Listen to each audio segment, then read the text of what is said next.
It's Elaine, and this is episode 73 of the Orange Pill Investor.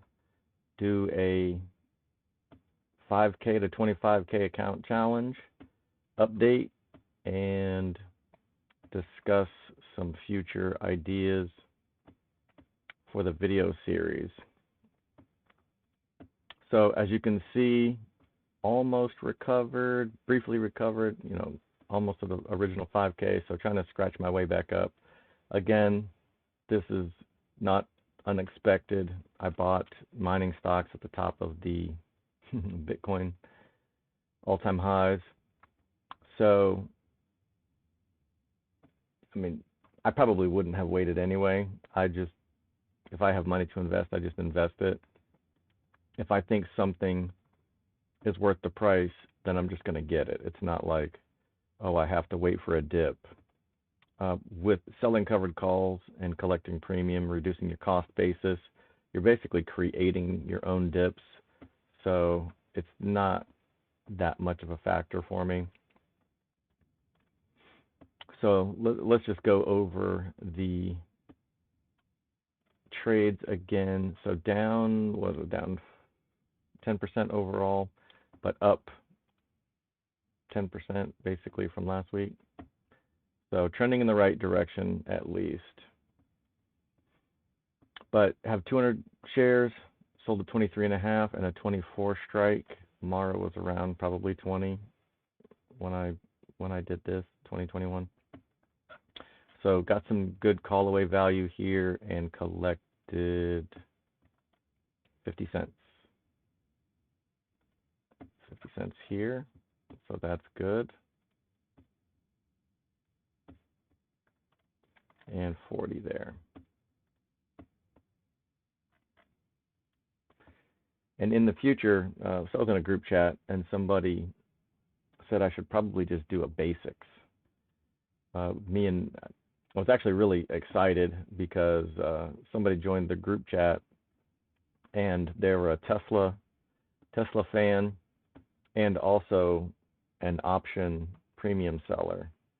So I was stoked.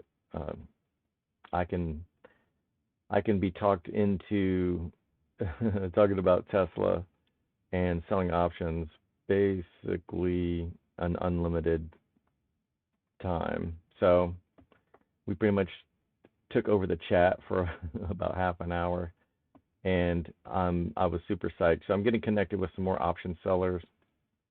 I love my Bitcoiners, but a lot of them just earn money at a 9-to-5 job, as I do, and then they just stack sats with that, or maybe they have some real estate investments, and just wherever they have money coming in from, they just stack sats.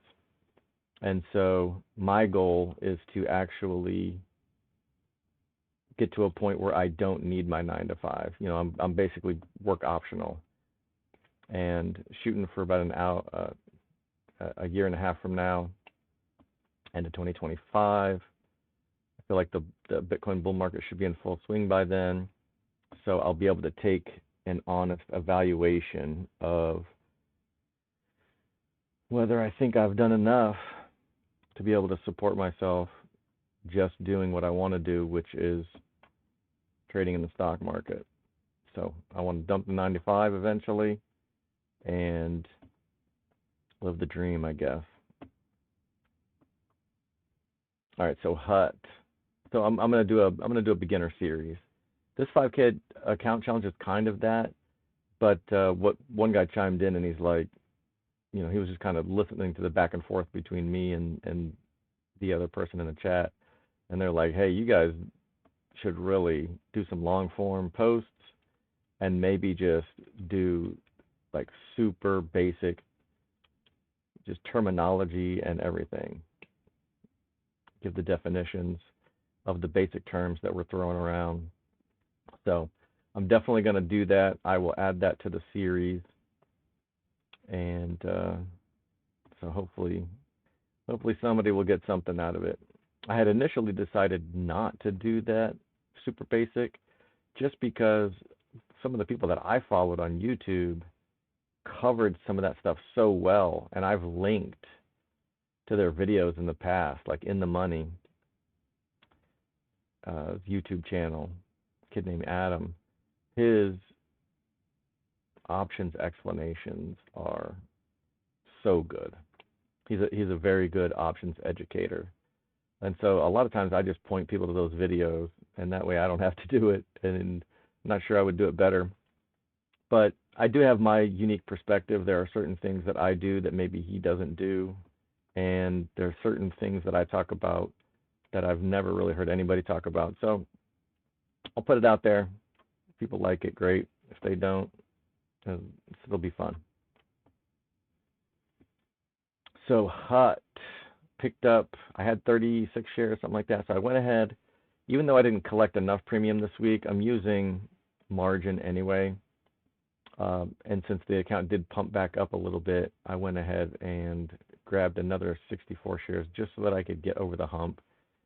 I didn't want to sell any of my MicroStrategy in order to pay for this. I'm just so bullish on MicroStrategy that I don't want to sell it unless it's like really makes sense. Like, okay, I can buy 100 shares of something and then sell another covered call and start generating even more premium. And even that may not keep up with MicroStrategy. So sold this 9.5 call for 44 and sold the 10 call for a little less than that, 30. So reduced cost basis by about another 35 cents. Actually, it's between 300 shares now, if I can pull up the spreadsheet.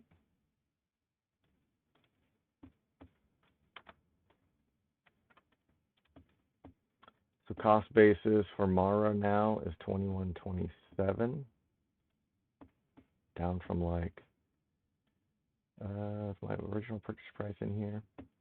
So yeah, I was buying these for 23 bucks. So I've knocked almost $2 off the cost basis, meaning these shares, for all the premium I got paid, these shares only cost me 21. And what is Hut worth right now? Hut is worth 880. So that's cool. I knocked my cost basis down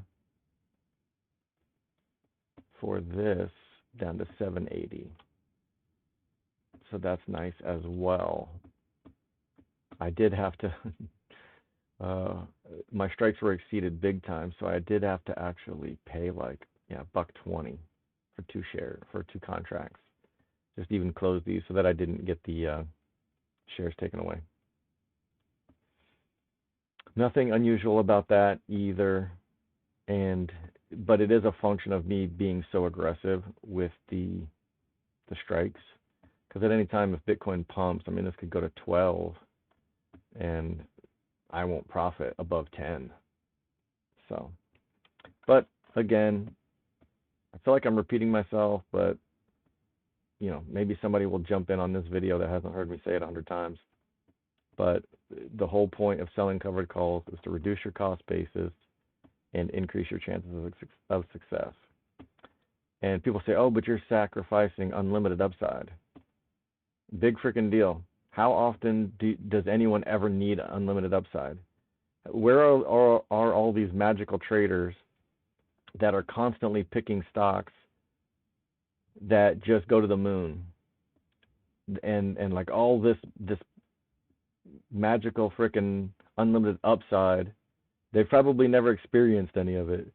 They got their freaking money sitting in an S&P 500 or the VOO, and it's going up, a little couple bucks. So like, oh, it's a big day. It went up $5.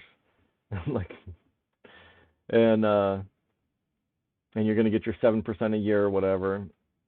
And like, what unlimited upside are you missing out on? I mean, sure, I missed out on $100. It just does not matter.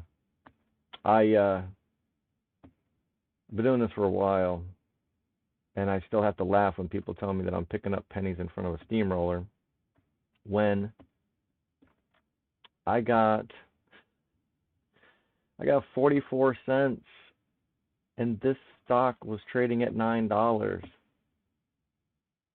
That's 5% call, or excuse me, 5% premium. That's 5% ROI a week. That is disgusting. The price did change a little bit, so that might have only been 4% at the time. But 4% a week for 50 weeks is it's 200%. But not only that, if you have enough money to buy 100 shares every week, you're going up percent on top of percent. It's not even just adding 4% a week. So like getting 1% a week, if I raise this to the 52nd power for a year, it's gonna be 67% interest. If it's 4%, this number is gonna be insane. If you get 4% a week and you reinvest all of that profit, buy more shares with the 4%, and then get 4% on top of the 4%, that's what this formula is. You raise 1.04 times the 52nd power, and you'll 7x your money in 1 year. That is insane.